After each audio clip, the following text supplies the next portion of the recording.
সকালবেলাটায় একটু তাড়াহুড়ো থাকে রান্নার, কারণ সময়ের মধ্যে রান্না শেষ করতে হয় সেই জন্য। তো প্রথমেই আগে ভাত বসিয়ে দিয়ে মাছ ভাজা করছিলাম, মানে মাছ ভাজতে ভাজতে আর ভাত হতে হতে সমস্ত সবজি কেটে গুছিয়ে নিয়েছি। পেঁয়াজ, টমেটো, এখানে ধনেপাতা, আলু, বেগুন আর বিট ভাজা করব, এই যে বিট কুচিয়ে রেখেছি এখানে।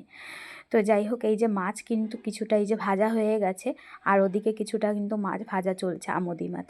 তো ভাতের মাঠটা এদিকে ঝরিয়ে নেব, তারপর বিট ভাজা বসিয়ে দেবো, আর এদিকে মাছের তরকারিটাও করে নিচ্ছি। এই যে দেখুন, মাছ ভাজার পরে কিন্তু কালো জিরে ফোড়ন দিয়ে পেঁয়াজটাকে ভেজে নিচ্ছি, আর এদিকে বিট ভাজাটা রসুন আর শুকনো লঙ্কা ফোড়ন দিয়ে কিন্তু ভাজা করছি ওদিকে।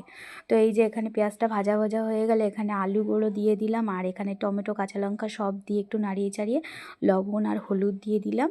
তো এবারে একটু হালকা ভাজা ভাজা করে নিয়ে কিন্তু পরিমাণ মতন জল দিয়ে দিয়েছি, আর বেগুনগুলো কেটে রেখেছিলাম সেগুলো ওপর থেকে দিয়ে দেবো। এবার একটু ঢাকা দিয়ে রাখবো। এই যে ঢেকে রেখেছিলাম, আলু বেগুনটা সিদ্ধ হয়ে গেছে, মাছগুলোকে দিয়ে দিলাম, আবার একটু ঢাকা দিয়ে দিলাম। এদিকে কিন্তু বিট ভাজাটাও আমার হয়ে গেছে, এখন বিট ভাজাটাকে নামিয়ে নিচ্ছি।